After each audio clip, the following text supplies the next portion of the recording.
de verdad yo doy gracias al Señor porque cuando leía el eslogan, El lema.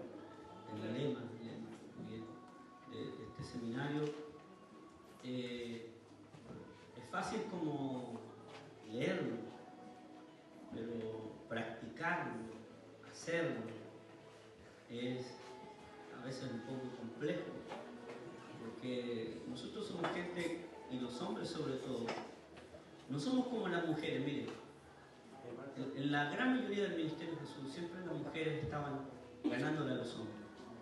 De hecho, ellas fueron más fieles que los hombres, las mujeres. Por eso en la iglesia siempre las mujeres nos ganan. Ellas no son tan racionales como nosotros. Ellas son emocionales, ellas abren el corazón fácilmente. Si a usted le habla media hora y ya están todas tocadas por el Señor. En cambio a usted hay que darle como unos 50 por lo menos para que entiendan. De palabra, porque ustedes están esperando razonar, ustedes quieren que se les enseñe y se les enseñe bien, y luego ya cuando se les prende la pero cuando uno entiende lo que Dios quiere decirnos, hermano, uno despierta esa palabra. Y bueno, todos tenemos una historia, bien como decía Gonzalo, ¿cierto? La mayoría de nosotros, los pastores de esta misión, somos pastores que hemos tenido que renunciar a muchas cosas, porque esta es una organización donde no hay plata para levantarte como pastor, como misionero. Ahora último queremos hacerlo de manera diferente, pero en los primeros tiempos no había recursos, no había plata. Entonces lo único que te decían, si tú tenías el llamado, como dijo una vez el obispo que teníamos, si el Señor te mandó, el Señor te va a proveer. Entonces era como bien duro, y aunque muchos de nosotros tuvimos que pagar algunos costos y precios, no nos ayudaron. Siempre digo yo, la vieja escuela de alguna manera a veces es buena, porque te lleva a depender del Señor, te lleva a confiar en Dios, a no depender de un hombre, a no depender de situaciones. Entonces, cuando uno habla de sin reserva, la palabra reserva significa guardar, custodiar algo, prevenir, prevención de algo, ahorrar, cautelar, hacer reserva de algo, dejar algo para más adelante, destinar una cosa para un tiempo futuro, ocultar algo, conservar algo para la mejor ocasión. Eso significa reserva. Y como este seminario se llama sin reserva, es todo lo contrario. No hay que guardarse nada, no hay que esperar la mejor ocasión, ¿cierto? No hay que esperar hacer algo más adelante, sino ahora. Entonces, sin reserva tiene que ver con una actitud de ahora y no de mañana. De hecho, cuando estaba ahí en la mañana, cuando estaba terminando el pastor Gonzalo, el Espíritu Santo me dijo: este seminario se llama sin reserva. Y me dijo: no te reserves nada. Entonces, cuando sentí eso en mi espíritu, dije: ¿qué me estás diciendo, Señor? Que no me reserve nada. Entonces yo no me voy a reservar nada. Muchos de ustedes no me conocen el fluido de Dios, pero yo no me voy a reservar nada. Si a alguien le tengo que profetizar, le voy a profetizar. Si aquí hay alguien enfermo, y se va a sanar. Amén. ¿Cuánto dicen amén? No vamos a reservar nada. Vamos a dejar que Dios nos bendiga. Porque todos nosotros, no sé, es como los partidos de fútbol. Uno calienta, ¿cierto? Y como que cuando entra a la cancha no lo da todo, ¿cierto? Como que va paulatinamente. De hecho, muchos en la mente dicen: no, voy a dejar lo mejor de mis energías para el segundo tiempo. Entonces, eso es reservarse. Bueno, y también, los que están a la reserva, están esperando ahí que llegue su momento para poder dar lo mejor y demostrarle al técnico que son mejores que los que tiene de titular, ¿no? Los reservas siempre quieren su momento, ¿ya? Y muchos de nosotros, bueno, a lo mejor tomando ese sentido, estamos como esperando el momento. ¿Sabes? Yo soy un hombre que creo que cuando Dios te llama, Él te capacita y te envía.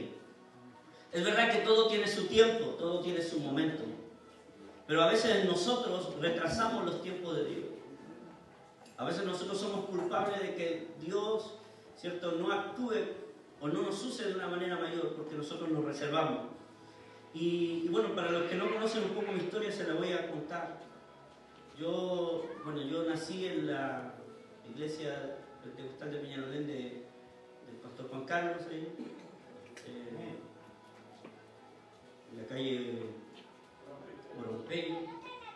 Yo tenía 17 años, llegué a esa iglesia. Es verdad que mi familia había sido cristiana, siempre, mis abuelos cristianos, por parte de mi papá, mi abuela. Mi abuelo era niño y falleció por parte de papá, el padrastro de mi padre. Y también él era un hombre de Dios. Y bueno, siempre estuvimos relacionados con la iglesia, con el Señor. A los 10 años nosotros se nos quemó la casa, nuestra casa se quemó, perdimos todo.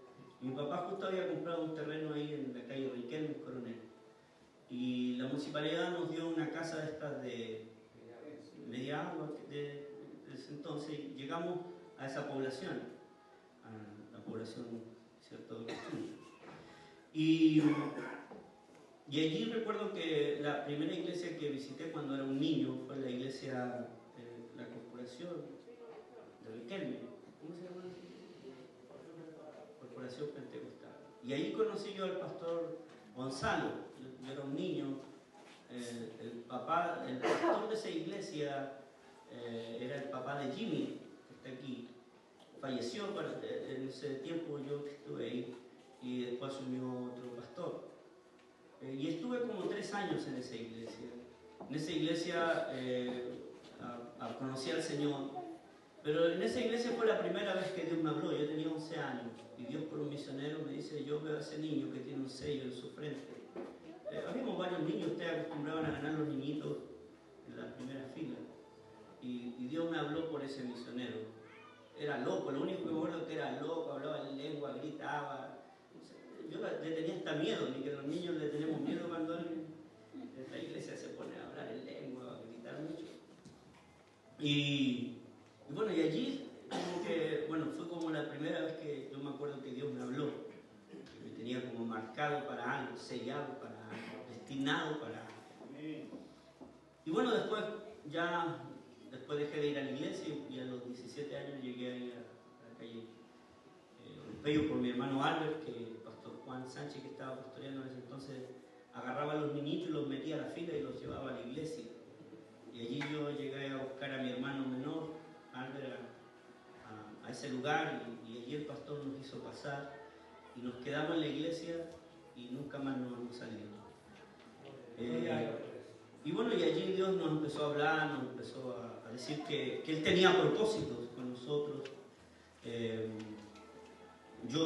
Dios a través de gente, a través de la palabra. Y pasaron los años y yo me fui a la Armada. Yo fui marino 5 años. Estudié 2 años en la escuela matriz y luego me fui a un buque de guerra. Pero estando trabajando en la Armada, los pastores de la misión hablan conmigo acerca de la posibilidad de que había una iglesia en Valdivia que iba a quedar sin pastor, y que Dios le estaba diciendo a ellos que yo podía ser el hombre. Entonces yo me acuerdo, quizás el pastor Juan Carlos no se acuerda, pero yo me acuerdo de lo que les dije. Yo dije: bueno, yo creo que esto es de ustedes, pero si Dios tiene algo conmigo, si Dios me llama, yo me acuerdo que le dije: yo voy a ir donde Él me diga que tengo que ir. Entonces pasó ahí un tiempo y yo le dije: bueno, denme 1 año, porque en las Fuerzas Armadas no es llegar y anunciar el trabajo. Hay que mandar una carta de solicitud y eso se demora 6 meses, hasta casi 1 año. Y durante ese tiempo le dije: bueno, voy a buscar la voz de Dios, voy a buscar si el Señor me habla, si es el tiempo de Dios para mi vida. Yo tenía 23 años. tenía un hijo de 3 años, mi esposa tenía 21, 22, Jacqueline, y éramos jovencitos. Y bueno, y en todo este proceso, estando en el buque, Dios me empezó a hablar. Dios empezó a tratar conmigo en el buque. Cada puerto que visité, a cada iglesia que fui, en cada puerto que visité, yo bajaba del buque, me iba a una iglesia, buscaba una iglesia. Pero a cada iglesia que entré ese año, 97, Dios me hablaba. Dios ministraba mi corazón. Como por ejemplo palabras, la mies es mucha y los obreros pocos. Palabras como, id y hacer discípulos a todas las naciones de la tierra. Palabras como, pídeme y te daré por herencia a las naciones. Y el Señor siempre me fue hablando. Hasta que me llegó el retiro, como yo había pedido retiro, yo estaba esperando la voz de Dios. Bueno, tuve sueños, tuve visiones. Dios me habló de muchas maneras. Pero me pasó lo mismo que un poco le pasó a Manuel. Que yo dije al Señor, porque me llegó el retiro, me dijeron, el capitán, me dijo, mira Jimmy, con fecha, los primeros días de diciembre, tú dejas de trabajar con nosotros, te tomas tus vacaciones y te puedes ir. Y bueno, y si quieres, tiene 3 años para volver, porque la renuncia era voluntaria y podía volver después de 3 años si yo quería, o durante 3 años. Y me entró la duda. Y yo dije, no, yo no me voy a ir a una parte. Pero como es Dios, y yo le dije al Señor esa semana, justo era 12 de octubre del año 97, yo dije, Señor, si tú esta semana no me hablas, yo no renuncio a ni una cuestión, yo no me voy a ningún lado, porque yo creo que esto es de los pastores porque me tienen buena, ¿no? No, sí, el Señor, sí, me tienen buena. Y bueno, y éramos como ustedes nos ven, o sea, los pastores, usted se gana al lado de Gonzalo, el pastor Juan Carlos. Somos naturales, no tenemos, somos gente de piel, somos gente natural. Entonces en ese tiempo era como el mismo estilo nomás. Entonces de repente, como sé, porque el pastor Gonzalo vaya a decirle, no sé, pues, a alguno de ustedes, hermano, sabe que que usted tiene que irse a, coloca una... A Valdivia, ya, a Valdivia. Usted tiene que irse a Valdivia. Ah, no, el pastor me está diciendo porque me tiene bueno, nadie quiere que yo sea pastor. Entonces, como era como ese estilo. Entonces, yo dije, Señor, si tú no me hablas esta semana, yo no renuncio a nada, yo no dejo nada. Y sigo mi vida. Y mi propuesta con el Señor era la siguiente. Yo a los 38 años podía jubilar, con 20 años de servicio. Entonces yo dije, mi propuesta era esta, Señor, dame hasta los 38 años. A los 38 años yo renuncio y te entrego el resto de mi vida con algo asegurado, con una pensión, a lo mejor no en el nivel, pero un poco asegurado, con un poco de recursos. Ya tengo 43, así que soy sargento primero. Escucha, hermano. Y yo dije, dame tiempo, ¿sí? Pero justamente ese año, el 12 de octubre del año 97, era día viernes, y yo me arreglé con mis guardias para venir de Valparaíso, porque la base de la Armada estaba en Valparaíso, allá está la escuadra naval. Y viajé a Coronel, y llegué en la mañana de mi mamá me dijo, oye, qué bueno que viniste, me dijo, ¿sabe dónde una profeta? Dijo, Damari, no sé, Santiago, año 97, y iba a estar aquí en la iglesia. Ah, qué bueno, dije. Yo fui a ese culto, me acuerdo que la mujer, la pastora de esta profeta, no sé de qué predicó, pero lo único que me acuerdo es que después que predicó hizo un llamado, dijo, bueno, todos los que necesiten una palabra profética vengan al frente. Pasen la palabra. Bueno, y pasaba harta gente, y yo todavía medio con el orgullo militar, con el orgullo ese de que tienen unos tontos, ¿cierto? Absurdos. Digo yo, esperé que todos pasaron y pasé de los últimos. Y bueno, cuando venía orando, me acuerdo que en la mitad de la fila, o en la mitad de la fila, había una prima mía que tenía un problema y yo sabía el problema. Y esta profeta le empieza a decir todo lo que ella está viviendo, lo que Dios iba a hacer con ella, que estuviera tranquila. Y yo en mi corazón así dije, parece que esta es de verdad. Porque uno a los profetas lo entiende como que a cuestionar. No, si esta profeta sale del corazón, si esta es pura emoción. Entonces yo dije, oh, parece se parece que esta es de verdad, dije yo. Entonces, en eso, cuando llega donde mí, yo Lolito, 10 kilos menos, imagínense, 10 kilos menos, pesaba 52 kilos, más chupado no podía estar, flaquito, y bueno, me coloca las manos, Señor, bendice a este Lolito. Yo dije, gracias Señor por lo de Lolito. Y empieza a bendícelo, tú sabes. Y de repente esta mujer me dice, hijo mío, así dice el Señor. Y usted sabe cuando ya el Señor te habla, ¿qué le pasa a ustedes cuando el Señor le quiere hablar? Se le paran los pelos a uno, ¿no? A mí por lo menos se me paran los pelos. Entonces, y uno sabe cuando es Dios. Recuerdo que esa mujer me dijo, alza tus ojos y mira los campos, porque están blancos para la siega. Y el que siega recibe salario y recoge fruto para la vida eterna. Yo me largué a llorar. Yo sabía lo que le estaba viendo y dije, esta es la respuesta que yo necesitaba. Pero en ese instante, cuando ella me habló, yo dije, esta palabra está en un lugar. No estaba Google en ese tiempo, si no la hubiese encontrado al tiro.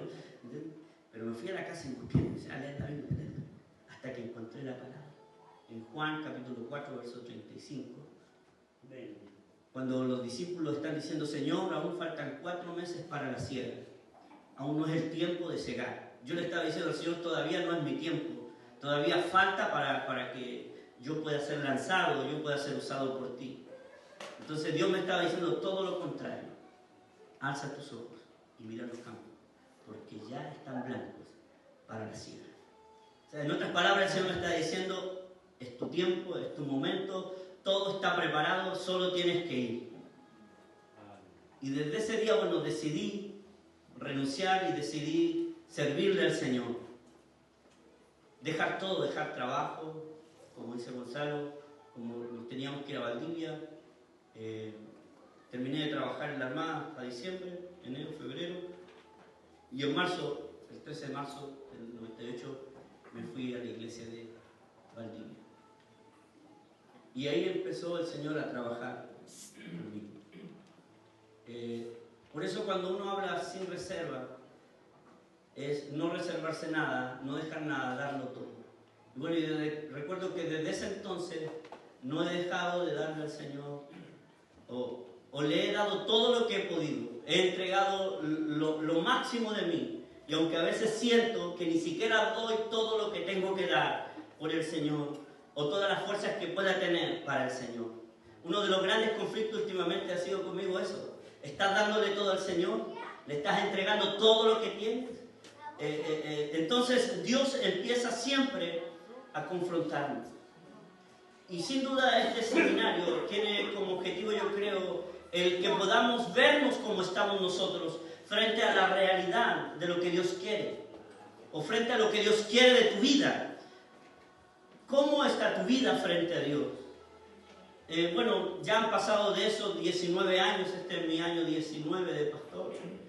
Y escucha esto, he estado en 3 ciudades, porque me fui a Valdivia, tuve 7 años allá, 4 años de dura prueba, de confrontación, donde Dios te mata, donde Dios te hace morir al yo, te hace morir al ego, te hace morir a la soberbia, donde Dios te hace entender. En esos 4 años Dios me hizo entender que esto no dependía de mis habilidades, no dependía de mis capacidades, no dependía de lo que yo podía hacer, sino de lo que Él podía hacer conmigo. Yo me considero un hombre súper inteligente, toda mi vida pasé con los primeros lugares donde estuve, fui primero, nunca fui último, eso es lo bueno que me enseñó mi pastor. Cierto que Dios nos había llamado a ser cabeza y no cola, siempre los número 1, nunca los últimos. Entonces siempre traté, cierto, de ser el primero. Nunca, de hecho en la iglesia también cuando me convertí, hacíamos de todo, andábamos en todas, éramos de los jóvenes que andábamos en todo, donde había que ir andábamos, donde teníamos que estar, estábamos.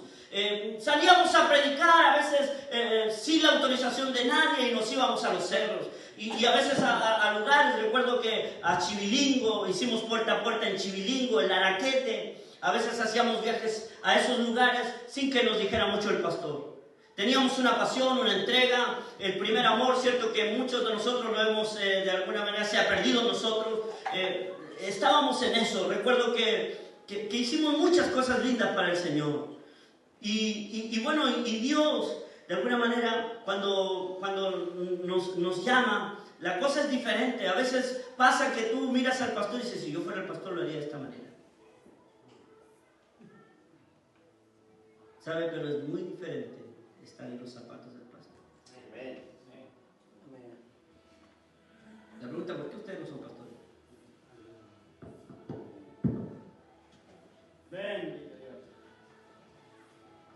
¿Por qué no somos pastores? A ver, le hago una pregunta aquí. ¿A cuántos de ustedes Dios le ha llamado? Le ha dicho que tiene un ministerio. Levántame la mano. No tenga temor. Bien. Entonces usted ya debe estarse preparando para el día que Dios lo va a lanzar. Amén. Mire, yo siempre supe, cortito, cuando yo supe que Dios tenía algo conmigo, ¿sabe lo que yo hice? Yo me preparé, yo me capacité. Yo a los 18 años tenía mi biblioteca pastoral. Tenía todo lo que tenía que ver con teología. Me leí más de 30 libros en un año. Cuando ni siquiera Dios todavía me llamaba. Pero yo sabía que Dios me había dicho, ese misionero me había dicho que yo tenía un sello, mujeres me habían dicho. Entonces uno, ¿qué es lo que hizo durante muchos años? Los años que podía estudiar, y era soltero, estudiaba las escrituras. Me leía libros enteros, compendios, auxiliares bíblicos. Porque era medio cabezón. Me gustaba, siempre me ha gustado leer. Entonces, y las escrituras son lo que a mí me afanan, lo que a mí me llama más la atención. Entonces, claro, como Dios va viendo, Dios te llama, Dios te prepara y te envía. Y en el proceso, es verdad, no es fácil. Los primeros años, como les decía, fueron difíciles. Después de 4 años de mucha prueba, Dios nos saca como una carga, diría yo. Cuando nace Matías Abraham, mi hijo del medio. Dios, me acuerdo que días antes de nacer Matías, Dios me da una palabra. Porque yo había hecho de todo.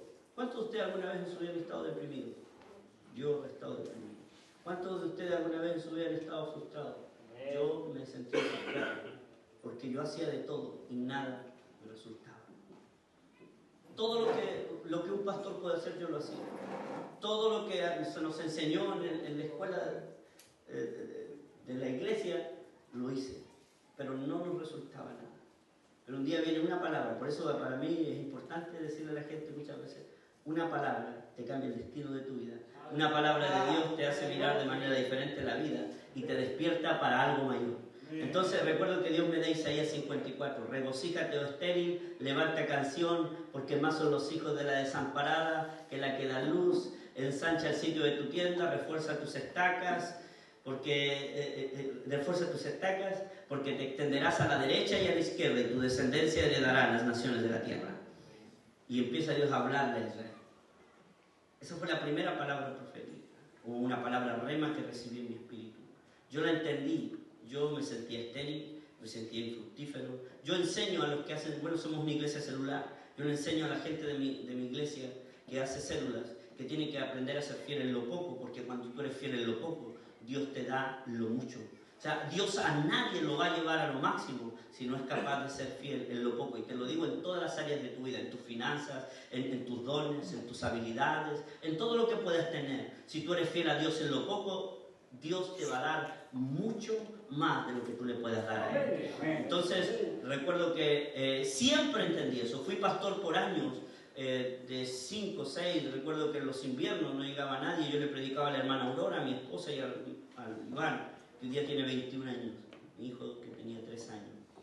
Y fueron días duros, días de hambre, días de frío, días de prueba, días de sinsabores, lejos de la familia, lejos de mucha gente.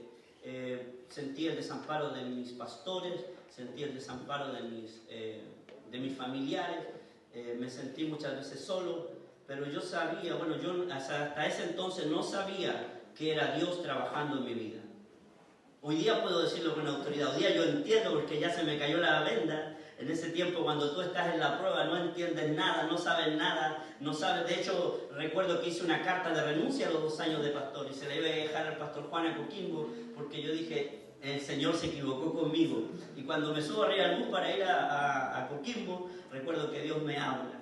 Me habla a través de un libro que se llama La Evangelización Mundial y el prólogo era de Luis Palau. Y la palabra decía, ninguno que pone la mano en el arado puede mirar atrás, porque no es apto para el reino de Dios. Y recuerdo que llegué a Coquimbo, saludé al pastor Juan, le dije, ¿cómo está? ¿Y qué te trajo? No lo vengo a ver, le dije. Me guardé la carta, me vine a Valdivia y yo de ese día dije, nunca más voy a mirar atrás. Voy a ir siempre al frente, no voy a mirar, porque yo podía, mi pensamiento era este, yo puedo volver a la armada, tengo 3 años, yo le dije a Jacqueline, volvámonos a la casa, porque de verdad, lo que vivíamos en Valdivia, no se lo doy a nadie, muchos ni siquiera ustedes saben, a veces el almuerzo era una papa con una taza de té, por meses. Entonces, recuerdo que yo dije ya que volvámonos a Coronel. Y yo me vuelvo a la paz. Ya Jimmy, volvamos. O sea, yo esperaba que me dijera, no Jimmy, si el Señor nos llamó, sigamos adelante. No, ya estaba peor que yo, hermano. Y bueno, y desde ahí decidimos nunca más mirar atrás. Decidimos mirar al frente. Y le dijimos al Señor, a esos 2 años, yo le dije, Señor, pase lo que pase, venga lo que venga, yo no voy a mirar atrás, te voy a seguir a ti, te voy a mirar a ti. Porque de verdad, o sea, cualquiera que quiera ir al ministerio, hermano, no piense que los mejores están en la iglesia. A veces, como dijo Jesús, los enemigos serán los de tu casa. A veces en la iglesia, hermano, no. A veces te aplauden en el culto nomás, pero por detrás te ponen unas puñaladas que no se las doy a nadie. Entonces, pero bueno, eso están en las otras iglesias, ¿cierto? No están aquí. Gloria a Dios. Ninguno de ustedes habla mal del pastor, usted lo bendice, usted lo guarda, entonces, bien, a mí me gusta. Entonces, pero hermanos, mire, la negación es lo fundamental para poder experimentar la gloria de Dios. Cuando a Dios le entregamos todo, no nos falta nada. Como decía bien el pastor, cuando tú lo dejas todo por el Señor, cuando tú le entregas todo, porque de alguna manera hay precios, a veces la gente no mide los precios, como por ejemplo, yo estando en Calama estos últimos años, he sentido el precio como de que mis hijos nunca han pasado una vida con sus abuelos. Mis 3 hijos nunca han vivido con sus abuelos, nunca han experimentado el cariño, el afecto de sus abuelos. De hecho, yo llevo 19 años que nunca he pasado una Navidad, un año nuevo con mis padres. 19 años. ¿Por qué? Porque estamos en la iglesia, porque en esa fecha, ¿cierto?, hacemos cosas de Navidad. Bueno, este año bautizamos el primero. Entonces siempre estamos en la iglesia, siempre. Pero son los precios, son los costos del llamado. Son los precios que decidimos voluntariamente pagar. Jamás le he reclamado al Señor por eso. Recuerdo un año enseñé de la paternidad. Me demoré 3 meses en hablar de la paternidad en la iglesia. Le enseñé todo lo que era la paternidad, ni que hoy día está de moda la paternidad, pero le enseñé, ¿cierto?, la verdadera paternidad de Dios y la verdadera paternidad de un hombre de Dios también. Y recuerdo que mientras estaba ministrando un día a la iglesia completa acerca de la paternidad de Dios el Padre, ¿sabes? Sentí una necesidad. Y aunque mi papá no es ni muy cristiano, pero sentí la necesidad de que mi padre me abrazara. Entonces dije, wow, ¿qué me está pasando? Entonces ahí tú te das cuenta que de verdad son los precios. Y a veces uno ha tenido que llorar, a veces uno ha tenido que en secreto llorar, ni siquiera frente a los hijos ni a la esposa, con respecto al llamado. Pero hermanos, si hay algo que es impresionante en lo que Dios te puede dar, frente a todo lo que tú puedas renunciar o frente a todo lo que tú puedes dejar. Mire, cuando estaba viendo qué podía compartir con ustedes, se me vino, bueno, empecé a mirar las Escrituras y se me vino Filipenses 2, del 5 al 11, cuando el apóstol Pablo nos habla acerca del sentir que tenemos que tener, o el sentir que tenía que tener esta iglesia, frente a los conflictos que estaba viviendo como una iglesia normal como la de nosotros, la iglesia de de Filipenses estaba experimentando un problema entre los hermanos. No estaban las relaciones siendo llevadas de la mejor manera.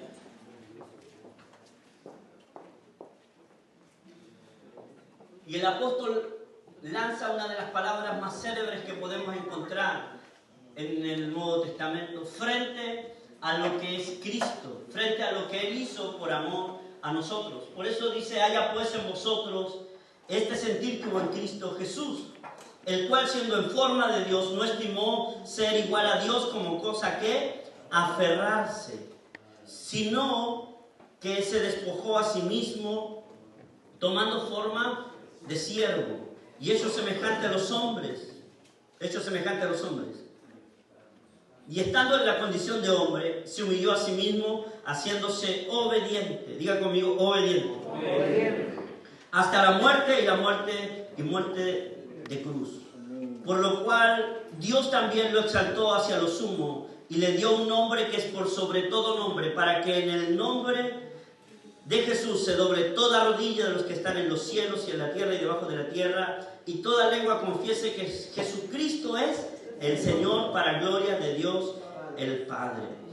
Si hay algo que encontramos, cierto, en este texto o en estos versos, es lo que Cristo hizo por nosotros. El precio que tuvo que pagar para que nosotros pudiéramos hoy estar en este lugar. Cristo fue capaz de despojarse de todo lo que Él era, de todo lo que Él tenía. A esto se le llama kenosis. La humillación de Cristo, el despojo de Cristo se llama kenosis en griego. Y es como el sentido de dejarlo todo, de poner todo lo que Él es de un lado y vivir de una manera diferente. Otros le dicen que es como vaciarse de lo que uno es, dejar lo que uno es, dejarle, no en sí la esencia, sino lo que Él era hasta ese entonces. La pregunta: ¿dónde estaba Cristo antes de venir a este mundo? ¿Dónde estaba nuestro Señor? En el trono, sentado, gobernando, teniendo el señorío sobre la creación entera, en una posición de gobierno y de autoridad. Cristo estaba allí como Señor, como el Kyrios, ¿cierto? Gobernando, siendo el Señor de todo. Por eso Jesús le dice a los fariseos que Él es antes de Abraham. Antes que Abraham fuese, yo soy, le dice Jesús. De hecho, Jesús, cuando lo reprochaban sobre el día sábado, Jesús le decía que Él era el Señor del día sábado. Entonces, Jesús, antes de venir, ¿cierto? Él estaba en una posición de autoridad, en una posición de gobierno, viviendo de una manera diferente. Por eso Pablo dice que el rico se hizo pobre para enriquecernos a nosotros, que el que lo tenía todo lo dejó todo por amor de nosotros. O sea, porque Él lo tenía todo. Cristo a lo mejor no tenía necesidad de venir, pero Él fue capaz de decidirse a venir, de decidirse a renunciar, ¿cierto? Como dijo Jesús: yo pongo mi vida para volverla a tomar. O sea, Él colocó su vida por amor a nosotros. Y ese es el sentir que tiene que tener la iglesia, ese es el sentir que tenemos que tener nosotros. Haya pues en vosotros ese sentir, ese deseo que hubo en Cristo, el cual, siendo Dios, no estimó ser igual a Dios como cosa que aferrarse, ¿cierto? Él no quiso venir con todos los atributos, y aunque nunca los dejó de lado, pero Él ni siquiera tomó ninguno de sus atributos. Cuando Jesús lo vienen a apresar para llevarlo a la cruz, ¿cierto? Y Pedro saca la espada y Pedro quiere defender a Jesús. Jesús le dice: Pedro, estate tranquilo, ¿acaso yo no puedo pedirle a mi Padre que ahora mande una legión de ángeles, que vengan millares de ángeles a defenderme? ¿Podía Jesús hacer eso? Sí podía hacerlo, pero Él decidió voluntariamente dejar todo lo que podía usar para hacerse como uno de nosotros. Mire, Jesús podría haber venido como un hombre adulto, pero Él decidió llevar como el proceso natural de todos nosotros. Desde ser un niño hasta ser un infante, ¿cierto? Un niñito hasta ser un joven, un adolescente. Jesús a los 12 años, lo vemos con los maestros de la ley. los vemos con los maestros. Y bueno, y de ahí desaparece hasta que los vemos cuando entra en el proceso de su ministerio. 30 años.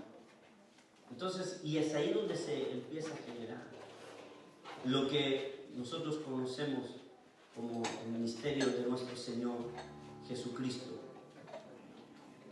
De hecho, como yo decía, esta falta de unidad que había en los filipenses llevó al apóstol Pablo a escribir el más grande pasaje cristológico del Nuevo Testamento, donde nos habla de la profundidad de la encarnación de Cristo. Cómo Jesús, siendo en forma de Dios,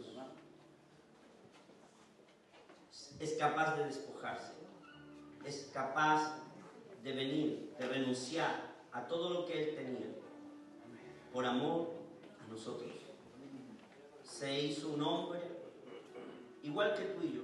Por eso Hebreos dice que nos acerquemos confiadamente al trono de la gracia de Dios para alcanzar el oportuno socorro, porque no tenemos a uno que no haya sido como uno de nosotros, sino dice la Biblia que uno que fue tentado en todo, según nuestra semejanza, fue capaz, ¿cierto?, de vencer el pecado, pero sin pecado, dice.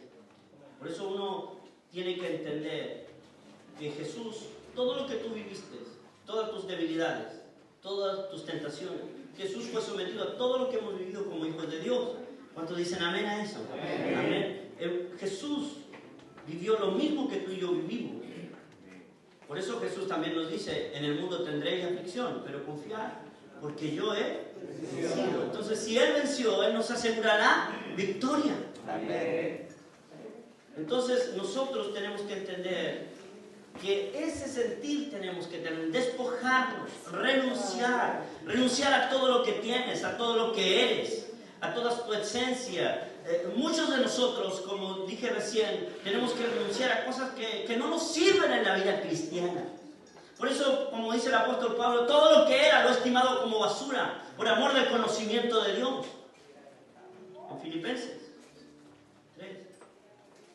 Mire, una de las cosas que Dios generalmente tiene que hacernos, o a las cuales nos va a querer que dejemos, nosotros los hombres, tenemos un problema, y es que todos nosotros tenemos orgullo. Algunos más que otros. El problema de todos los hombres es la soberbia. Usted sabe que se equivocó, y usted sabe que está equivocado, pero su soberbia lo lleva muchas veces a decir, no, si yo estoy bien. Si mi señora está equivocada, mis hijos. Muchos de nosotros tenemos problemas en el matrimonio por ser testarudos, por ser soberbios, por no querer escuchar a la mujer. ¿De verdad? Uno de los problemas de los hombres, nosotros, los hombres, es el orgullo, es la soberbia. Es que no queremos dar el brazo a torcer, sobre todo cuando hemos sido criados de una manera machista. O tenemos una cultura, porque de alguna manera Chile tiene una cultura machista. Entonces todos nosotros de alguna manera tenemos que morir a ciertas cosas para que Dios pueda vivir. Mire, el verdadero discípulo es aquel que es capaz de renunciar a todo por amor de Cristo. Por eso Jesús, cuando llamaba a la gente, ¿cierto? ¿Qué le decía a Jesús? Si alguno quiere venir en pos de mí, niéguese a sí mismo, lo primero. O sea, lo primero del discípulo, la primera cualidad del discípulo tiene que ser la negación. Si no hay negación, si no hay muerte a lo que el hombre es, no puede haber discipulado y jamás se va a desarrollar un discipulado en potencia. Todos los que siguieron a Jesús fueron capaces de dejarlo todo. Los 12 discípulos fueron capaces de dejar señoras, de dejar familias, de dejar hijos por ir detrás del Señor. Si una vez Pedro le dice a Jesús, si nosotros, Señor, que hemos dejado todo por tu causa, ¿qué va a hacer de nosotros? ¿Qué le dice Jesús? Mira, Pedro, estate tranquilo porque te voy a dar 100 veces más de lo que tú has recibido y aparte te voy a dar la vida eterna. ¿Cuánto habrá ganado Pedro siendo un pescador? De hecho, el pastor Will ayer en la mesa en la noche nos decía, Pedro, imagínese Pedro cuando tiene su encuentro con Jesús, aunque Pedro ya había conocido a Jesús según Juan 2, pero la experiencia de cuando Jesús le pide la barca para desde la barca predicar, y luego le dice a Pedro, boga mar adentro, echa la red. Cierto, y sucede la primera pesca milagrosa. Uno ve que Pedro viene contento, mandó a buscar a los amigos para echar los peces, que eran muchos. Y se imaginan cuando el pastor Will decía, Pedro llegó con la barca llena de peces. Y era un buen negocio, quizás cuántas lucas habían allí para vender. Había plata, los peces eran plata. Y después que es cierto, él tembloroso va donde Jesús, se postra donde Jesús y le dice, Pedro, desde ahora ya no vas a pescar más peces, sino vas a ser pescador de hombres, ven y sígueme. Pero ¿cómo, Señor, y los pescados qué hacen? Es lo que decía el pastor. Muchos de nosotros tenemos nuestras prioridades cambiadas. Es más importante lo físico, lo natural que lo espiritual. Y nuestra mirada muchas veces está en lo natural y no en lo espiritual. Cuando Jesús dice, hagan tesoro en el cielo, donde la polilla y los rincos rompen, donde ladrones no miran ni hurtan. Hagan tesoro. ¿Usted se ha preguntado qué es lo que es hacer tesoro en el cielo? ¿Usted sabe que hay una cuenta de ahorro en el cielo o no? ¿Cuántos saben que hay una cuenta de ahorro en el cielo? Filipenses 4:17. No demos por necesidad, sino sepamos que cuando damos, estamos dando para el reino. Hay una cuenta de ahorro. Tengo experiencia con eso, pero escucha esto, hermano. Escucha esto. El verdadero discípulo es capaz de negarse. El verdadero discípulo es capaz de morir. El problema de nosotros es que nosotros no queremos. Bueno, ahí lo colocó el hermano. No es que busque dádivas, cuando Pablo agradece a los filipenses porque enviaban ofrendas misioneras cuando él andaba predicando el Evangelio, ¿cierto? Y estando allí, le escribe esta carta agradeciendo. No es que busque dádivas, no, yo busco fruto que abunde. Diga que está al lado tuyo, cuando tú das, hay una cuenta que está reservada en el cielo para el pueblo.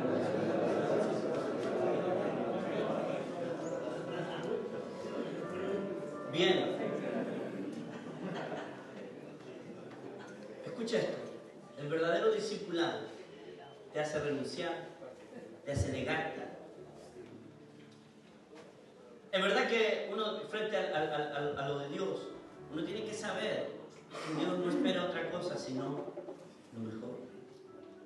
De hecho, Dios nos ha llamado para ser los mejores. Jesús dijo que la iglesia era la luz del mundo y la sal de la tierra. Nosotros, hermanos, en el mundo tenemos un propósito, y es el propósito de alumbrar, de iluminar. Por eso dijo Jesús, no se pone la luz debajo de una nube, sino sobre el candelero para que alumbre a todos los que están en casa.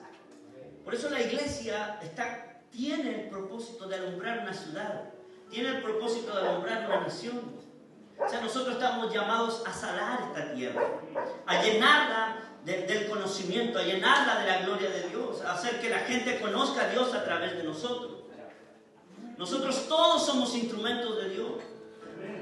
Todos, hermanos, tenemos un llamado de alguna manera. Todos tenemos una misión en la tierra. Por eso se le llama a Mateo 28:19 la gran comisión, ¿cierto? Marcos 16, del 15 en adelante, del 14 en adelante.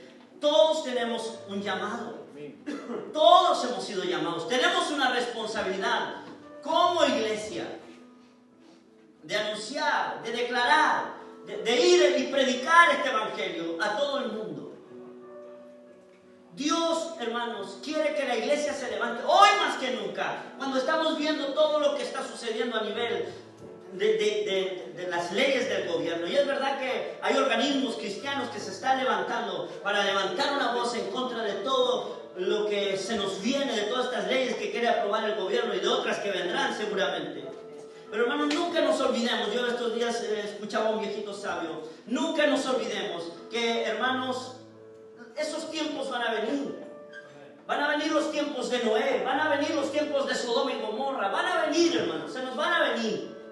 El mundo, es verdad, el mundo va a avanzar. Además que nosotros queremos ser un país tercermundista, entonces por eso se aprueban todos estos tipos de leyes, porque queremos ser un país desarrollado y el gobierno quiere postular a eso, porque supuestamente los países desarrollados tienen todo este tipo de leyes y hay libertad y no hay discriminación.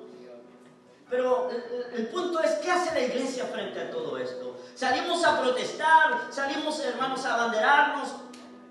Y es verdad que no está malo, porque lo hacemos. Yo lo hago con la iglesia cuando hay convocatorias de la ciudad o de los pastores o de las iglesias para salir a favor de la vida, porque estamos a favor de la vida. No estamos a favor del matrimonio igualitario, ¿cierto? Estamos en contra de eso. Y salimos, pero hermanos, yo creo que hay algo mayor que la iglesia tiene que hacer.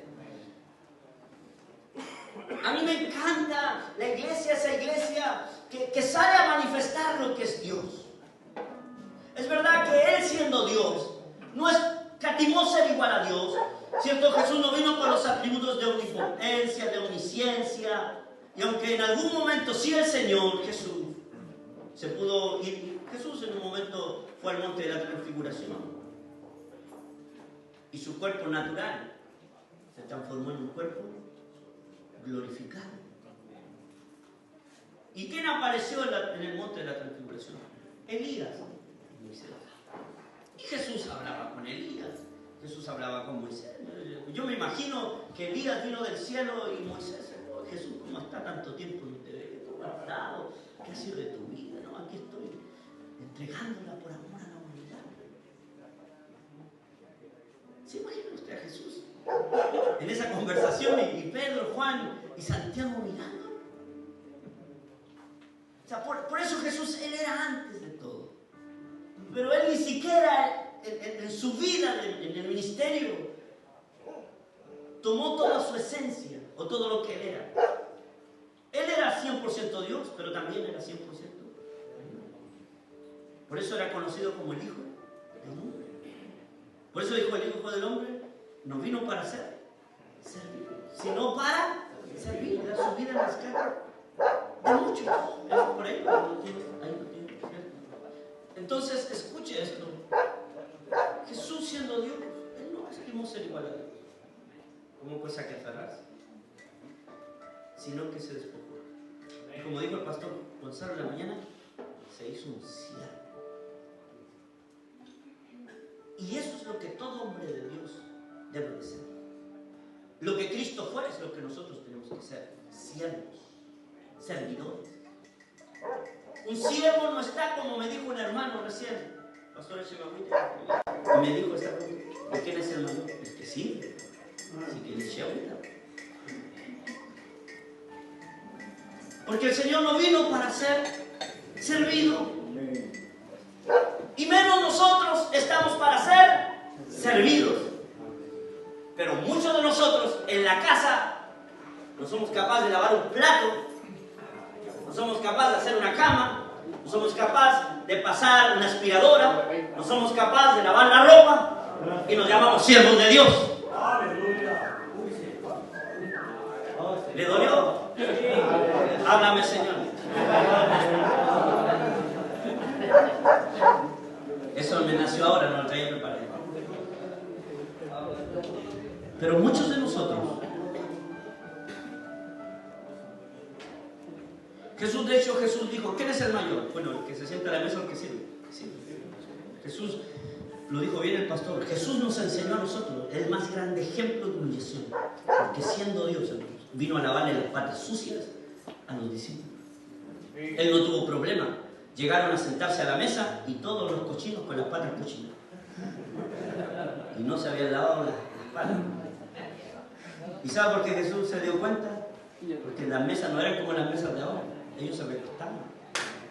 Imagínense con las patas de la calle, las patas llenas de polvo, el piñén ahí marcadito por la hojota, y colocarle la pata ahí al otro. Jesús se dio cuenta. Jesús agarró la toalla, agarró el porongo. Venga, chiquillo, tenemos los pies. Jesús fue capaz, miren. Él era Dios. Él era Dios. A veces la iglesia no entiende esto. Él era el Hijo de Dios. Él era el Rey soberano del universo. era el Señor de los señores. Él gobernaba. Era el que estaba por sobre todo, y ese que estaba por sobre todo, hermanos, es capaz de venir a la tierra, de hacerse como uno de nosotros, y se humilla, y viene, ¿cierto? Bueno, lo dice Hechos 10:38, hizo el bien, sanó a los enfermos, liberó a los endemoniados, ¿cierto? Y cuando necesitaba a la gente, Jesús estaba ahí, Jesús siempre estaba dispuesto. Hermano, sabe que mi hija está enferma, puede ir ahora, es que tengo que ver, es que la hora. Cuando vino el siervo del centurión, ¿qué dijo pastor? Cuando el siervo le dijo que tenía un siervo enfermo, ¿qué dijo Jesús? Yo iré y le sanaré. ¿Cuántos de nosotros cuando alguien viene a pedir una duda, yo voy a partir la mano? Mi amor, déjela ahí, en la guarda. Pero muchas veces nosotros, hermanos, es que tengo que trabajar, hermanos, estamos llenos de excusas. Sí, Señor. Hay que ir a evangelizar. Bueno, en Calama nosotros el año pasado más de 1.500 conversiones que vimos. Hay que ir a evangelizar. ¿Qué dice la gente?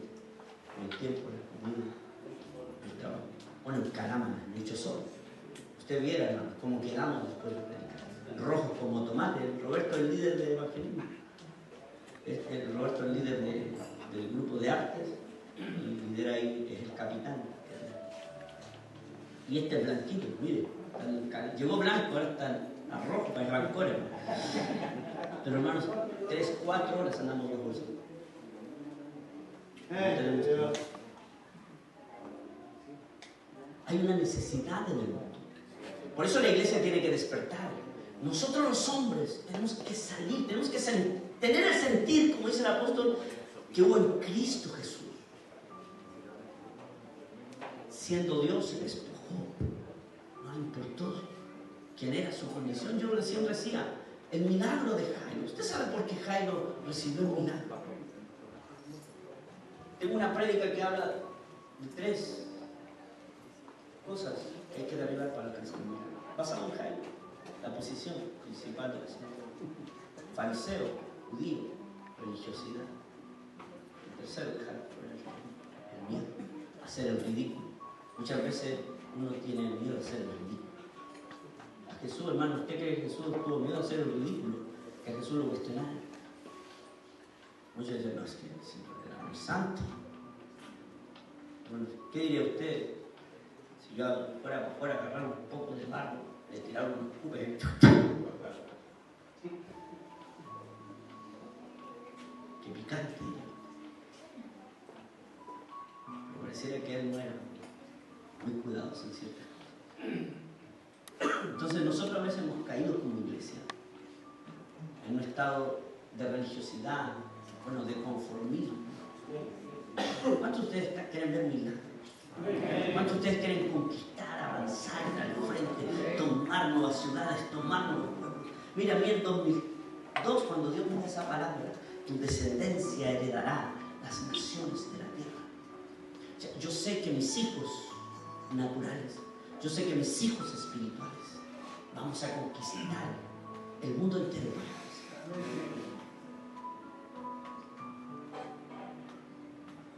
De hecho, toda mi iglesia sabe, 20 años, nos propusimos de aquí a 20 años, toda Latinoamérica. Cada 2 años y medio misioneros. ¡Pum! ¡Pum! Partimos el otro año, vamos a tener nuestra primera iglesia en Bolivia. Y si Dios quiere, aquí está el pastor de Bolivia.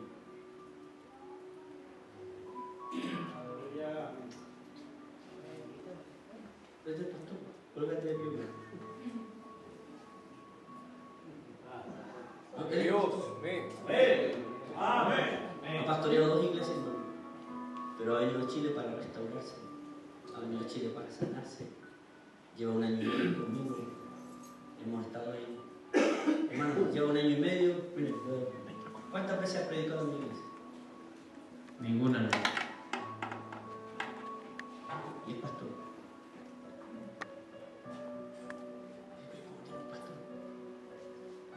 Yo a los pastores digo, yo no necesito que me yo estoy para servirte, yo estoy para ayudarte, yo quiero bendecirte. Yo tengo una, muchos de ustedes no lo conocen.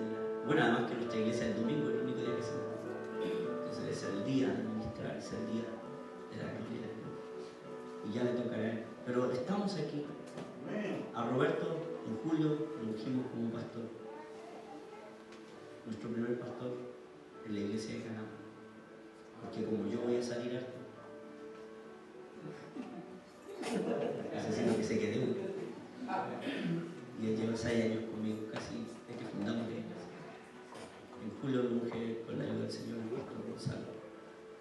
Entonces escuche esto, pero no quiero perderlo.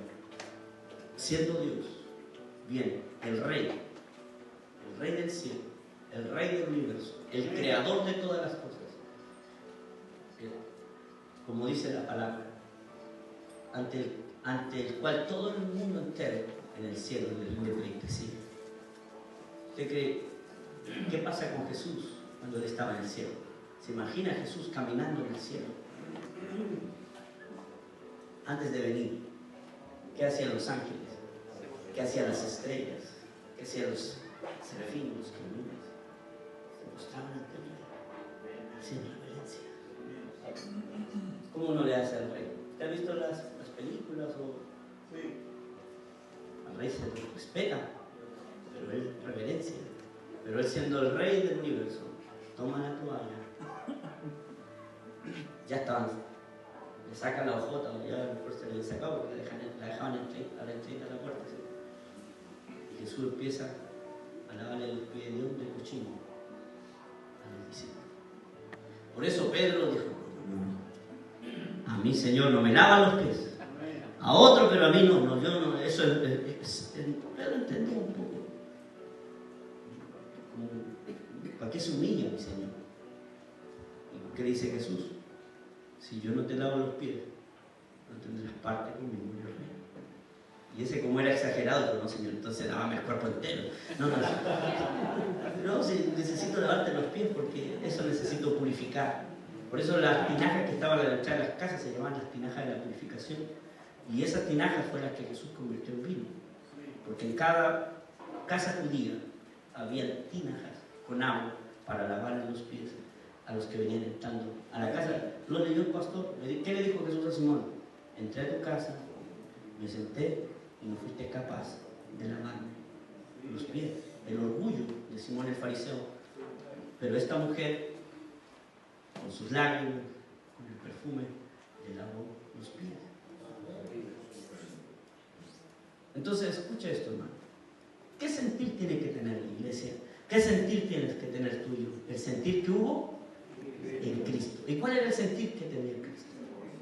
Que siendo Dios, se despojó de todo. Dile al que está al lado tuyo, tienes que despojarte de todo. ¿Cuántos de ustedes quieren tener fruto? A ver. ¿Sabe? Es verdad que tenemos fruto. Pero ¿cuándo Dios empieza a traer fruto a ti? Juan 12:24. ¿Qué dice Juan 12:24?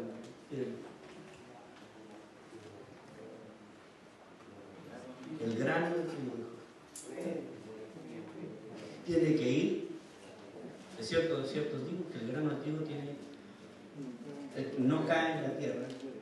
Si el grano de trigo no cae en la tierra y muere, queda solo. Pero si muere, lleva mucho. Y bueno, ahí están las palabras del que quiera perder su vida por causa de mi vida. Entonces, para llevar fruto, Dios tiene que matarte. Dile al que está lo tuyo. Para llevar fruto, Dios tiene que matarte. Aquí, estas zonas son agrícolas. Uno sabe lo que le pasa al grano de trigo. Todos hicimos el experimento del poroto.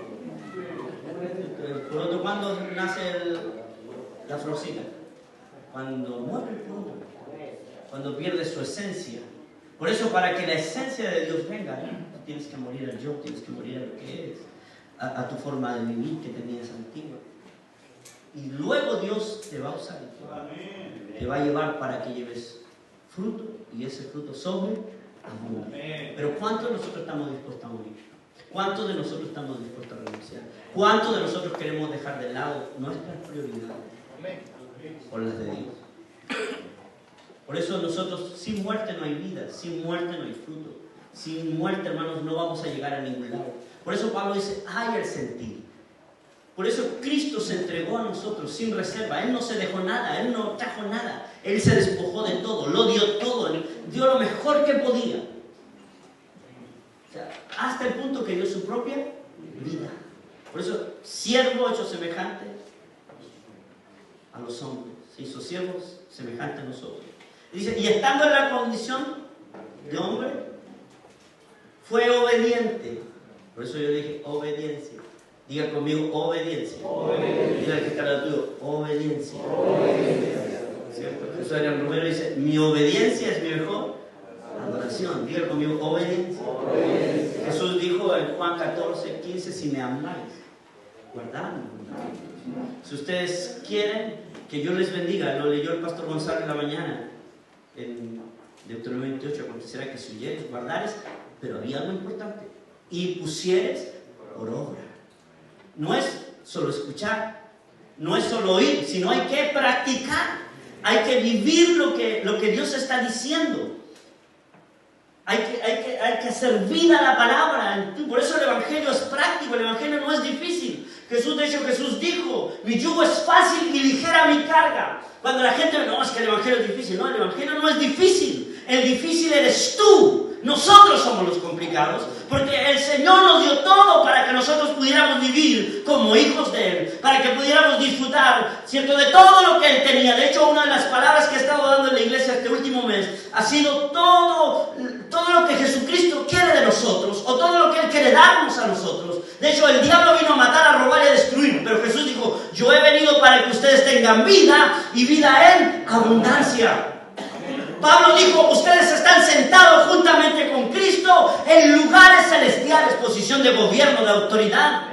Pero ¿cuántos estamos sentados en esa posición de gobierno? ¿Cuántos vivimos vidas felices? ¿Cuántos vivimos? ¿Sabe? Yo estoy cabreado, como dijo el hermano así, estoy aburrido de tener una iglesia, le dije el otro día en mi iglesia que se ande quejando, hermanos que anden llorando. Hermanos, Dios está con nosotros, y si Dios está con nosotros, nosotros somos los hombres más felices de la tierra. Si Dios va contigo, hermanos, somos gente victoriosa. Vamos a tener dificultades, vamos a tener pruebas. Nadie dijo que era fácil, pero si Dios va contigo, tú tienes que ser un hombre feliz. ¿Cuántos de nosotros amamos la presencia del Señor? ¿Qué dice el salmista? En tu presencia hay plenitud, vida plena. Diga conmigo, vida plena. Hermanos, ¿cuántos de ustedes viven vidas plenas?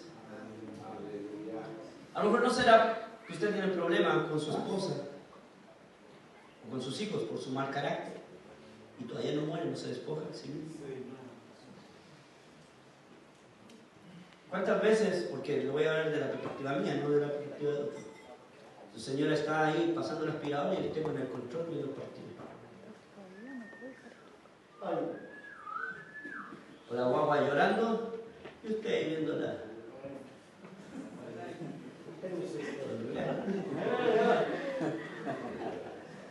No, y ahí le echamos no, es que nosotros tienes que decirnos las cosas porque usamos un hemisferio. Ahí nos conviene. Entonces, mi amor, por favor, lave la loza. Claro, ¿y por qué no la laves tú? Entonces, escucha, hermanos, muerte. Cuando el apóstol Pablo nos habla del fruto del Espíritu, el fruto del Espíritu, ¿qué es lo que manifiesta? El carácter de Dios en nosotros. Los dones del Espíritu manifiestan la gracia de Dios en nosotros.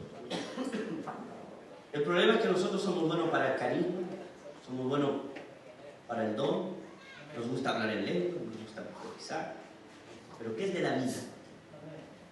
Del carácter, amor, gozo, paciencia, paz, benignidad, bondad, fe, mansedumbre, tolerancia. ¿Qué es? Esas cosas están en nosotros. Esa es la vida de Dios. Esa es la vida en el Espíritu. Por eso, ¿cómo un hombre puede ser feliz? ¿Usted sabe cómo un hombre puede ser feliz? Sencillo, viva una vida en el Espíritu. Entonces diré que está lo que ¿quieres ser feliz? Vive una vida en el Espíritu. Y déjate de carnalidad.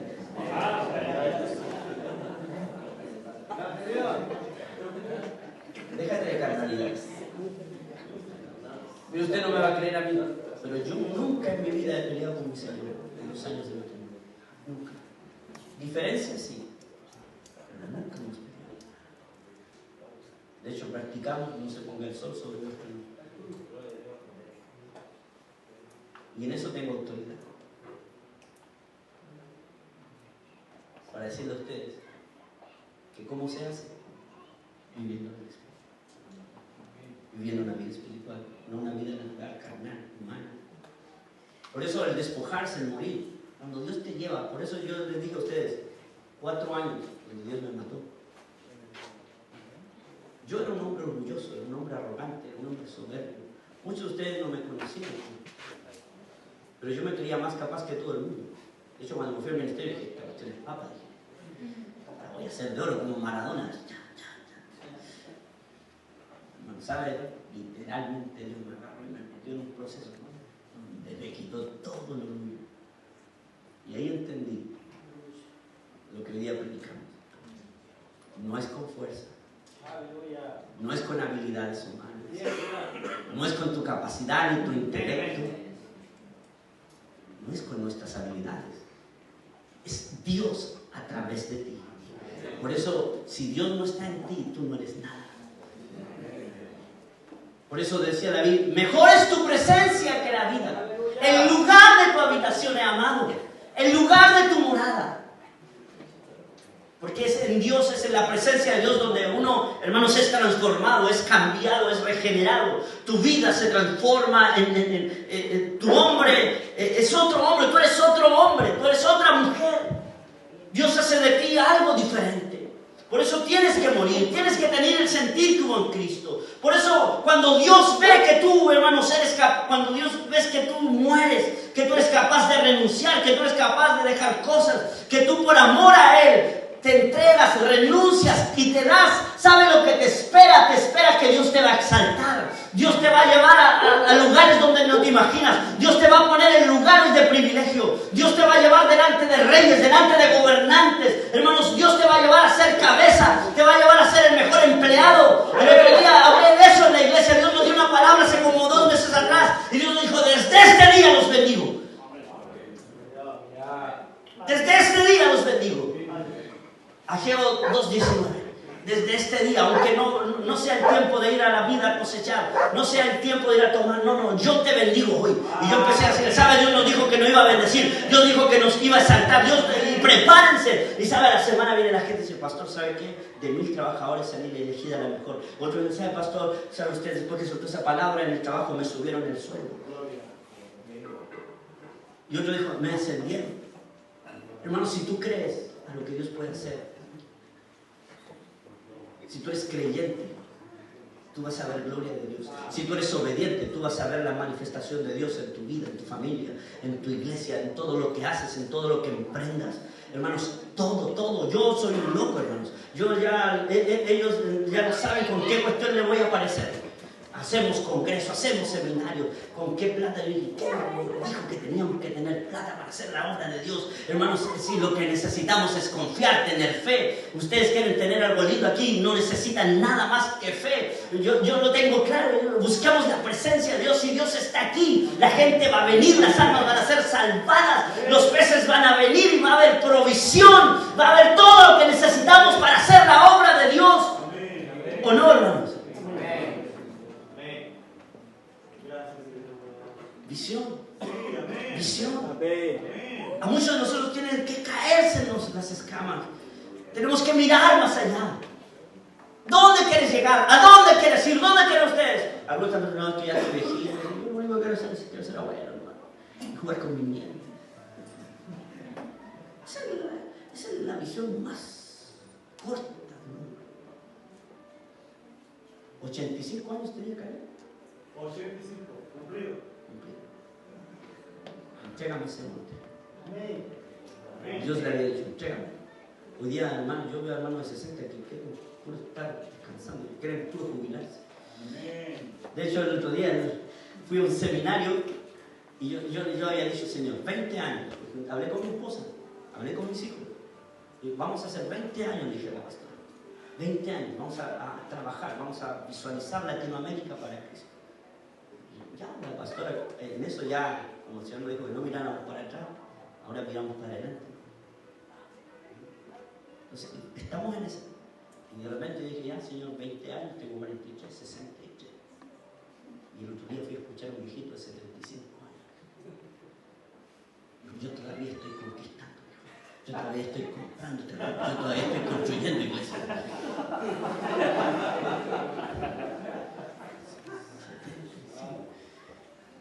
El año pasado fuimos a ver a Casiluna y a Toniel Fon. Toniel Fon lo mismo, viajaba todos los años, todas las semanas de Costa Rica, o de Costa Rica. De Costa Rica a Estados Unidos, a su iglesia de Florida. Y estaba aburrido ya toda la semana. Y de repente va en la vida y se encuentra con un pastor también de 75 años. Y dijo, ¿dónde va usted, pastor? No, yo estoy levantando la iglesia, y dijo, pastor, así que estoy viajando todas las semanas. En el fondo tiene 38 años. No me estáis hablando algo. Y ¿sabes? Yo entendí hace tiempo atrás que cuando uno se mete con Dios es hasta la muerte. Amén. Hasta que nos muramos vamos a trabajar en Dios. No hay vuelta atrás. Si alguno piensa que quiere jubilarse, no. Es verdad que guiando así le pasaré la puesta ahora. Pero mientras pueda hablar, mientras pueda caminar, no se la pasará. Hermano, pero mire, sentir que hubo en Cristo, que siendo Dios se despojó y renunció a todo por amor a nosotros. Y bueno, y por eso dice, estando en esa condición, Dios lo exaltó. Por eso la humillación, diga conmigo, la humillación te exalta. Por eso está claro en la Biblia, todo el que se humillare será enaltecido. ¿Tú quieres ser exaltado? Usted de repente, no sé, bueno, no sé si le pasa a los pastores, pero ¿por qué uno de repente tiene a hermanos en lugares de privilegio? Voy a colocar, ya que ando con uno aquí de dos. Pero Roberto, ¿por qué va a ser pastor? Este es el que trabaja en la iglesia más que tú.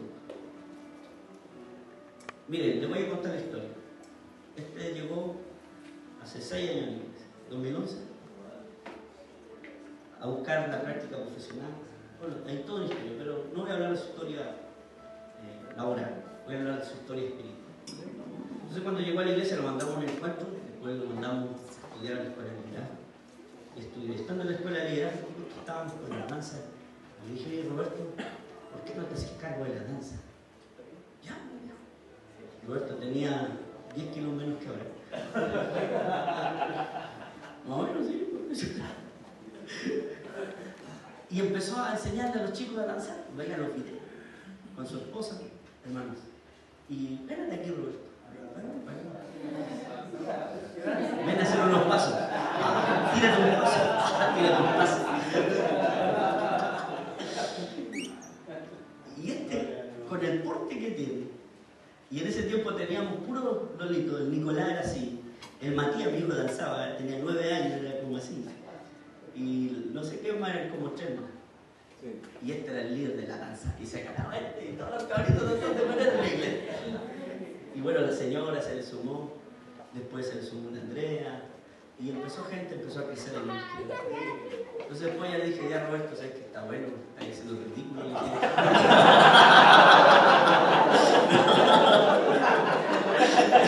No.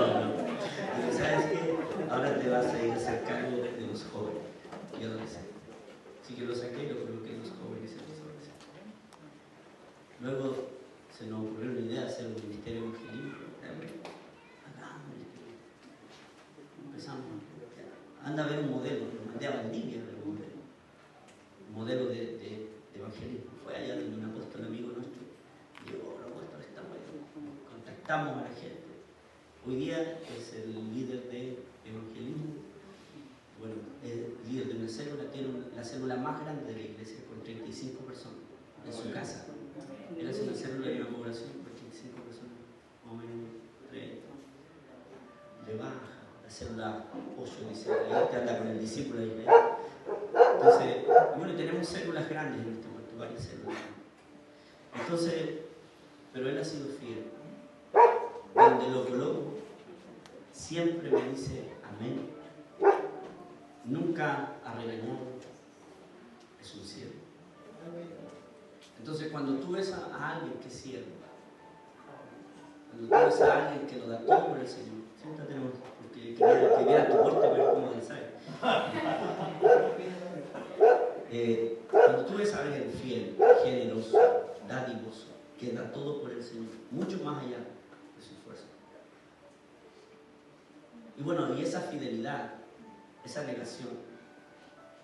Un día le va a contar su experiencia laboral, cómo llegó a Canaán y lo que Dios está haciendo con él.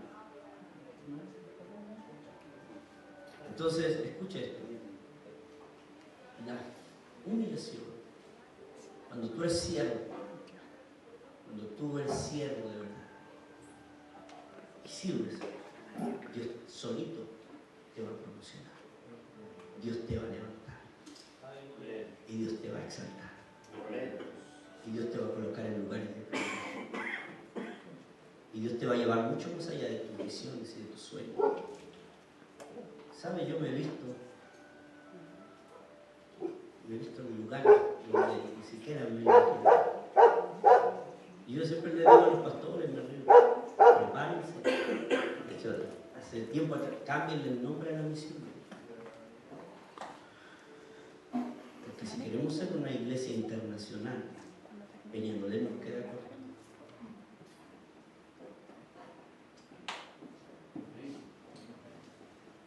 ¿Cuántas veces Dios nos dijo a nosotros, o usted le ha dicho, que se va a extender a la izquierda, a la derecha, para allá, para acá?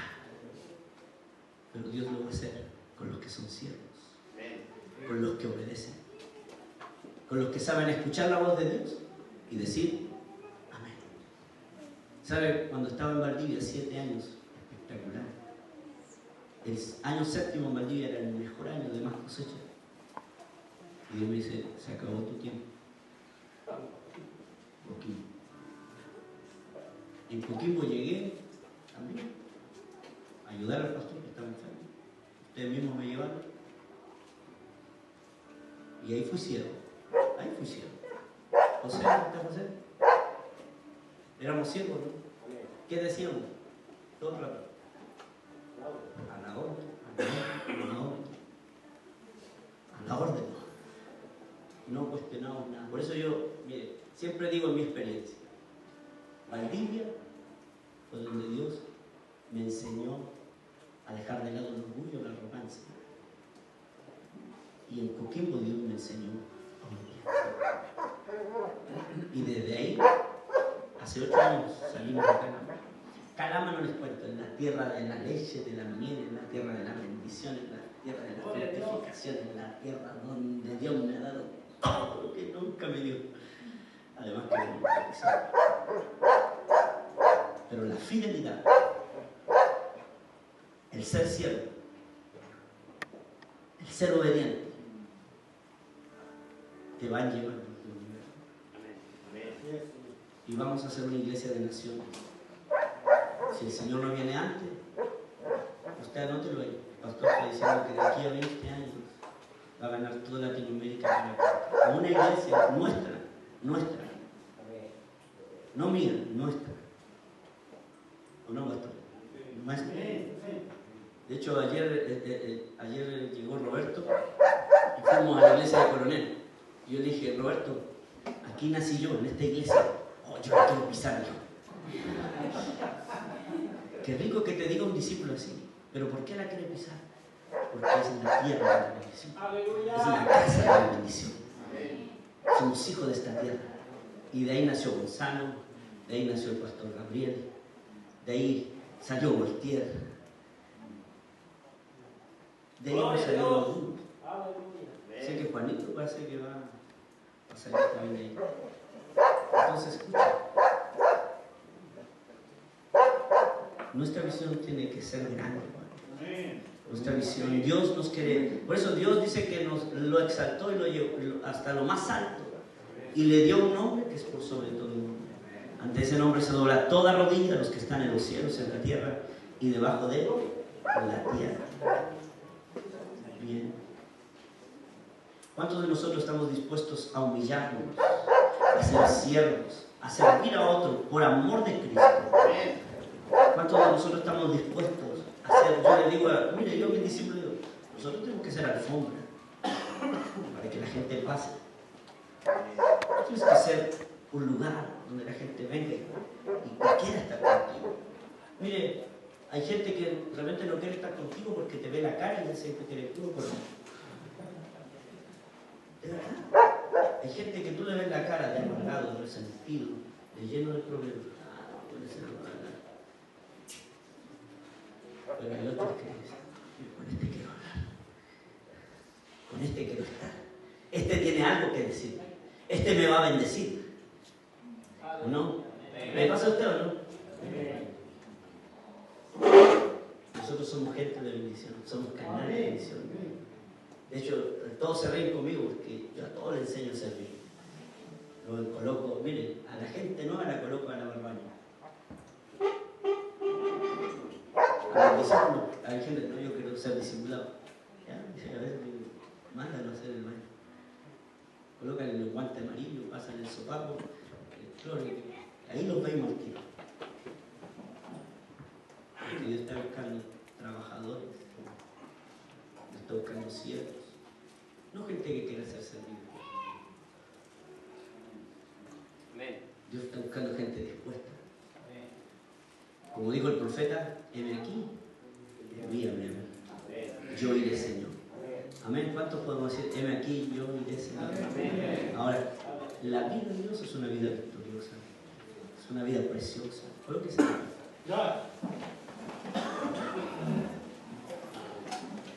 Dios tiene cosas lindas para la iglesia, Dios tiene cosas lindas para ti y para mí, pero tenemos que ser siervos. Tenemos que vivir una vida en el Espíritu. Jesús, todo lo que logró Jesús hacer en la tierra, ¿cómo lo logró? Viviendo una vida en el Espíritu, viviendo en una conexión directa con Dios, en una relación íntima con el Padre, en una relación de amistad, vamos a decirlo así. ¿Cómo uno puede vivir una vida victoriosa en una relación de amistad con el Espíritu Santo? Nosotros necesitamos, ¿sabes? Hay una urgencia en la iglesia. Y los chicos que andan conmigo, ellos saben cuál es la urgencia. De tener una iglesia llena del poder de Dios. Mucha palabra, poca acción. Iglesias con mucho conocimiento, pero poca vida de Dios. El Evangelio no es palabras, el Evangelio es poder. Por eso Pablo dice, no me propuse ir a ustedes con palabras de humana sabiduría, sino con demostración de poder y del Espíritu Santo. Para que el Evangelio no esté basado en la palabra de los hombres, sino en el poder de Dios. Y sabes, hoy día veo a muchos de ustedes, dones muertos, dones apagados, vidas tibias, muchos de ustedes viven vidas conformistas, están conformes con su vida. Y muchas veces no hay un deseo mayor. ¿Cuántos de ustedes están en la llama, en el fuego? ¿Saben lo que a los hombres como nosotros nos impulsa a ir al frente? Es la presencia de Dios, es el fuego. Hay un fuego que no nos deja quietos, que no nos mantiene conformes, que no nos deja vivir vidas conformes. De hecho, yo me frustro cuando no siento a Dios, yo me frustro cuando no veo a Dios actuando en mi vida, en mi familia, en la iglesia que soy pastor. Me frustro. Yo digo, Dios, no es esto. Yo no consigo una reunión como esta. no concibo un seminario como este sin que Dios toque tu vida, sin que Dios te estremezca, sin que Dios te mueva, sin que Dios te despierte a ir por más, a dejar todo lo que ha sido un impedimento para que Dios obre contigo aquí en la tierra. Porque cuántas cosas hay en nosotros que son un estorbo, literalmente un estorbo, y no dejen que Dios se mueva con nosotros. ¿Cuántos de nosotros estamos conformes como estamos viviendo? Pero Dios no quiere gente así. Dios quiere gente que salga, gente que se disponga, gente que ame a Dios, gente que diga, vamos, vamos, hay que ir a la China, a la China. ¿Sabes? Si Dios un día me dijera, tienes que ir a la China, yo voy a la China. Mira, Dios que es verdad. En mi iglesia el pastor, usted no se vaya de aquí. Es que si usted se va de aquí no somos nada. Si la iglesia no depende de tu nombre, la iglesia depende de Dios. Por eso estoy levantando un pastor porque capacito que después me quede en algún país del extranjero. Si está mejor la cosa para allá.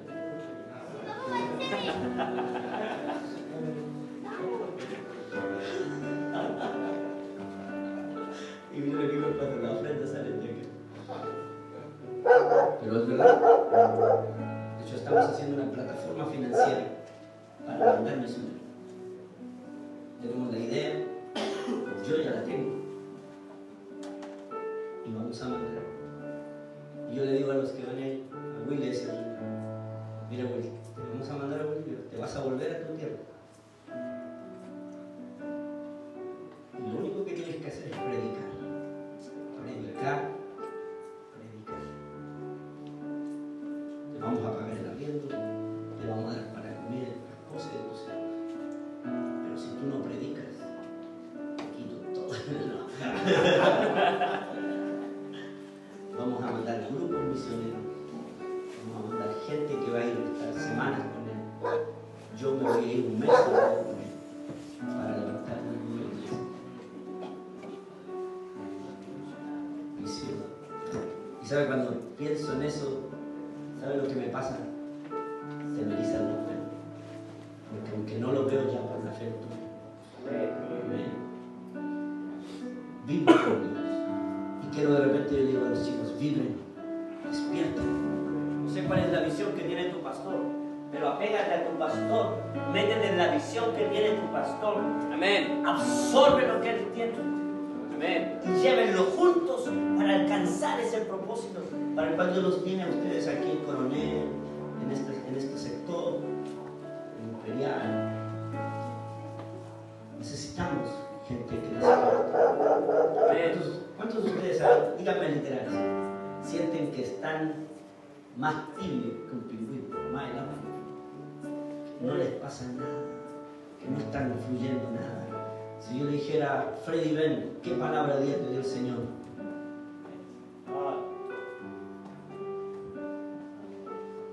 ¿Qué tienes que compartir hoy día, hermano?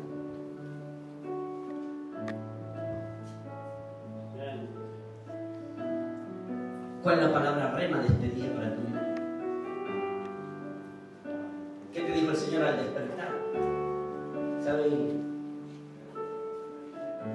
nos ponemos a pensar. Dios todos los días habla. Dios todos los días habla. A los que mantenemos reunidos todos los días. Hay una voz de Dios para nosotros.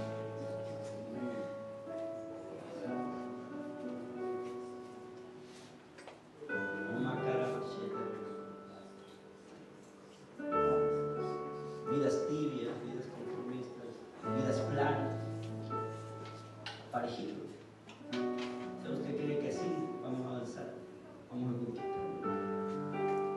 ¿Sabe cómo se le decía a los discípulos?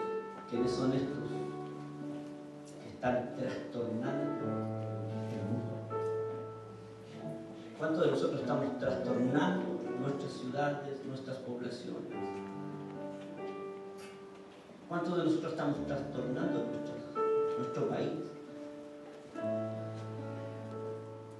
A mí me pasa algo, yo ya estoy mirando Chile. Me pasa algo, y soy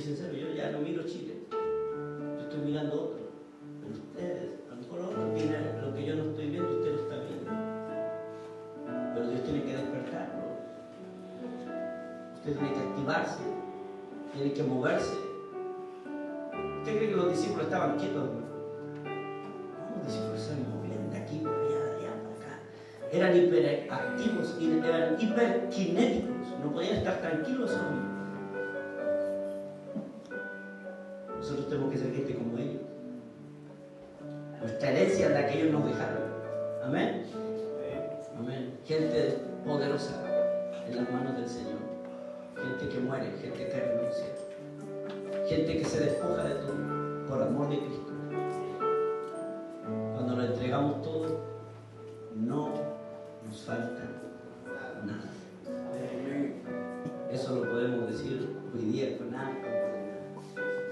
Cuando tú has dejado todo, cuando has dejado casa, esposo, familia, a ti no te va a faltar nada. Las aves no siembran, ni cosechan, ni Dios las libra. Amén.